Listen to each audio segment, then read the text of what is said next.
The landscape is brutal and unforgiving. Snow blankets everything in sight.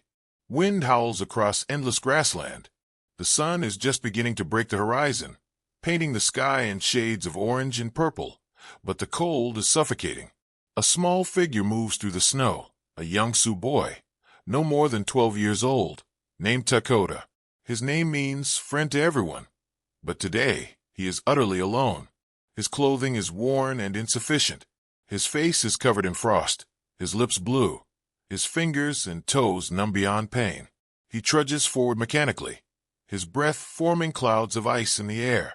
Behind him, barely visible through the swirling snow, a cavalry patrol can be seen in the distance. The sound of horses' hooves grows closer. Dakota quickens his pace, though he can barely move. Fear drives him forward more than strength. A modest homestead appears through the white curtain of the blizzard. It's not much, a wooden farmhouse, a barn, fencing, but it represents warmth, shelter, and possibly life. Dakota's eyes fix on the farmhouse. He knows he's taking an enormous risk. Settlers have been known to turn away Native Americans. Some have been violent, but the alternative is death, and death is breathing down his neck in the form of the soldiers behind him. He falls to his knees in the snow, then crawls forward, using whatever strength remains in his body. Margaret Sutherland, a woman in her early 40s, is at the stove preparing breakfast. She's weathered by frontier life, but her eyes are kind. There's a strength about her born from years of hardship and survival. She's not wealthy, but she's dignified and possessed of a quiet grace. Her husband, Thomas, left 3 months ago to work in the mines. She hasn't heard from him since. Her son, William, is away at school back east. It's just Margaret and her hired hand, an older man named Samuel, keeping the farm running. The sound of wind outside is relentless. Icicles hang from the windows. The fire in the hearth struggles against the cold pressing in from all sides. Margaret stirs the pot of porridge. She looks worried. Samuel shuffles in from the back room, warming his hands. Samuel, the barn door's been rattling something fierce all night. I should check it this morning, see it doesn't blow clean off. Margaret, be careful. The wind's getting worse, not better. We should wait till it dies down some. Samuel, the animals need feeding regardless. A sound interrupts them, a faint knocking at the door. Margaret and Samuel exchange glances. Who would be out in this weather? They approach the door cautiously. Margaret opens it, and a blast of cold air rushes in. On the threshold, half buried in snow, is Dakota. He's barely conscious, his body shaking violently with cold. For a moment, Margaret's heart seems to stop. Her training tells her to be cautious. Times are tense between settlers and Sioux. But her instinct, deeper and more powerful, tells her that this is a child in mortal danger. Margaret, Samuel, help me. Together, they pull the boy inside and slam the door against the wind. They lay Dakota near the fire. He's still trembling violently, and his teeth are chattering so hard they seem like they might break. Margaret to Samuel, get blankets from upstairs, as many as we have, and heat some water, but not too hot. We need to warm him gradually. Samuel, Margaret, I don't think. Margaret firmly. He's a child, Samuel. That's all that matters right now. Margaret removes Dakota's wet outer clothing carefully, replacing them with dry blankets. She wraps him like a cocoon, then puts her hand on his forehead. He's burning up, not from heat, but from his body's desperate struggle to survive. Margaret Suanteed, softly, to Dakota, you're safe now. You're warm now. Just rest. Just breathe. Dakota's eyes flutter open for just a moment. In them is pure relief, the look of someone who has been racing death and finally reached shelter.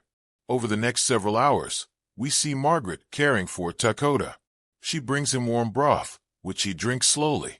She changes the blankets as his body gradually warms. She sits beside him, keeping watch, making sure his breathing stays steady. Samuel comes in occasionally, still uneasy about the presence of a Sioux child in their home, but Margaret's quiet determination keeps him from interfering. By evening, Dakota's fever has broken. He's still weak, but he's no longer in immediate danger. Dakota wakes to find Margaret sitting beside him, reading by candlelight. Dakota, weakly, why? Margaret, why what, child? Dakota, why help me? You could have turned me away. Margaret sets down her book and looks at this boy, this stranger whose life she's just saved. Margaret, I have a son, not much older than you. He's far away from me right now, and I worry about him constantly. If he were lost and cold and desperate, I would pray that someone somewhere would do what I just did for you. It doesn't matter what color his skin is, and it doesn't matter what color yours is either. A child is a child. Life is life. Dakota processes this, tears forming in his eyes. Dakota, the soldiers, they were taking us. They said we had to go to the reservation school. My parents. I don't know where my parents are. I just ran. I kept running. Margaret, you're safe here. Tomorrow, when the storm passes, we'll figure out what to do. But tonight, you rest. You're going to be all right. Over the next week, as Dakota recovers, we see him and Margaret together. She teaches him English words he doesn't know. He teaches her Sioux words in return. Samuel gradually warms to the boy, impressed by his quiet dignity and intelligence. They sit by the fire. Margaret shows Dakota a photograph of her son, William. Margaret, he's in Boston now at school. He wants to be a doctor. Dakota, that's good. He will help people. Margaret, I hope so. I raised him to see people, all people, as worth helping. I think you see people that way too. Margaret brings Dakota proper clothing that belonged to William. They fit reasonably well. She cuts his hair, carefully, traditionally, so that he looks less like a refugee and more like a young person who belongs in this household. Margaret is preparing dinner. Samuel comes in from the barn. Samuel, the boy, is strong. He'll be ready to leave soon. You know we can't keep him forever. If soldiers come through here and find a Sioux boy, Margaret, then we'll figure it out. One thing at a time, Samuel. Samuel, you're attached to him. Margaret, pause. Yes, I suppose I am. Wouldn't you be? Dakota has recovered almost completely. He's gained weight and strength. One evening, he tells Margaret about his family, his mother, his father, his younger sister. He doesn't know where they are. The soldiers scattered families intentionally, a practice both Margaret and Dakota understand was meant to break their spirits. Margaret, there are places, organizations that help reunite families. I have a sister in Sioux Falls. I can write to her, ask if she can help find your family. It will take time, but... Dakota, why are you doing all this? Margaret, because you're human. Because kindness doesn't cost as much as cruelty does. Because the world has enough suffering without me adding to it. The snow has melted. The earth has come back to life. Dakota has been with Margaret for 3 months. He works alongside Samuel in the fields, learning to farm. His fingers are strong now. His body is healthy. But his heart carries the weight of separation from his family. Margaret receives a letter. My dearest sister, her hand shakes. I have made she opens it. Your young man's mother and sister are in the reservation camp near Fort Yates. His father. I'm afraid his father did not survive the winter. That evening, Margaret sits with Dakota and tells him what she's learned. Margaret has prepared for this day. She's written letters, made arrangements. A missionary who works with the Sioux peoples has offered to help reunite Dakota with his family. The day comes when Dakota must leave. He's 14 now, stronger than he was, but still young. He stands with Margaret at the edge of the farm, a horse beside them. Margaret, your mother will be glad to see you. Dakota, I will never forget what you did. You saved my life. You saved my life when the world wanted me dead. Margaret, you gave me the chance to do something that mattered. That's a gift too. They embrace. It's not a goodbye, they both know that. It's a beginning of something else. Dakota, I will remember you. And if I can ever help you, I will. I swear it. The farm has aged. So has Margaret. She's in her late 60s now. Her hair white. Her face lined with experience. Thomas died years ago. William became a doctor as he dreamed, but he's far away in California, building his own life. Margaret tends a farm with 2 hired hands. She's independent, respected, known in the area as a woman of principle and strength. One day, riders approached the farm, 5 of them, Sioux men in their 30s and 40s, led by a man who looks distinguished, dignified, accomplished. This is Dakota, now a man. He works as a leader for his people, helping navigate the complex relationship between the Sioux nation and the settlers. His life has been far from easy, but he's made something of himself. Margaret comes out of the house. For a moment, she doesn't recognize him. The boy has become a man.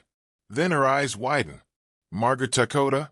Dakota, with a smile that transforms his face. Hello, Margaret. They embrace, both of them crying. Dakota sits with Margaret. His men wait respectfully outside. There is so much to say, and yet the moment is almost too full of emotion for words. Margaret, you found your mother? Dakota, yes. She lived many more years. She married again. She always spoke of the kind settler woman who saved her son's life. She would have wanted to thank you. Margaret, she wasn't here to receive our thanks, but I've always carried her memory. Dakota, I became a teacher. I teach our children about both worlds, the world of our people and the world they must navigate now. I tell them always about kindness. I tell them about a woman who saw a child dying and chose to save him, even though it was dangerous for her to do so. I tell them that there are good people everywhere, if you look for them. Margaret, I'm proud of you. Dakota, I came today for another reason.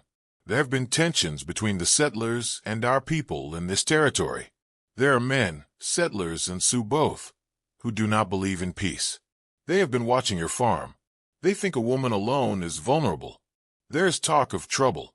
Margaret's face falls, but she straightens her spine. She's faced hardship before. Dakota, so indeed, my men and I are going to stay here. We will watch over your farm. We will make sure no harm comes to you or your land. It is a small price to pay for a life given to me when I had no hope. Margaret, Dakota, you don't owe me anything. What I did freely. Dakota, I know. That's why this matters. It's not debt. It's gratitude. It's return kindness for kindness. It's the way people should be with each other. For the next 2 weeks, Dakota and his men remain at the farm, working the fields, reinforcing buildings, and standing guard. The presence of respected Sioux leaders on the property is enough to deter any troublemakers from either side. When it comes time to leave, Dakota embraces Margaret one more time. Dakota, I will come back whenever you need me. You will never be alone. Margaret, take care of yourself and your people. Use what we can give you to make things better. Dakota, I will, because you showed me that better is possible. He rides away with his men, becoming smaller and smaller in the distance until they vanish into the horizon. Margaret stands at the edge of her property, tears on her cheeks, but her chin high. She knows that what passed between her and Dakota, what passes between any two people when one chooses compassion over fear, is the most powerful force in the world. The land changes again. The seasons pass. Margaret ages further, but she's never alone. Dakota returns several times over the years, and his protection and friendship become legendary in the territory. When Margaret eventually passes away, it's said that Dakota wept like a child. He brought flowers to her grave every year for the rest of his life. He never forgot. The boy who came through the snow to a stranger's door and found salvation grew into a man who understood that gratitude, once earned through genuine kindness, can last a lifetime.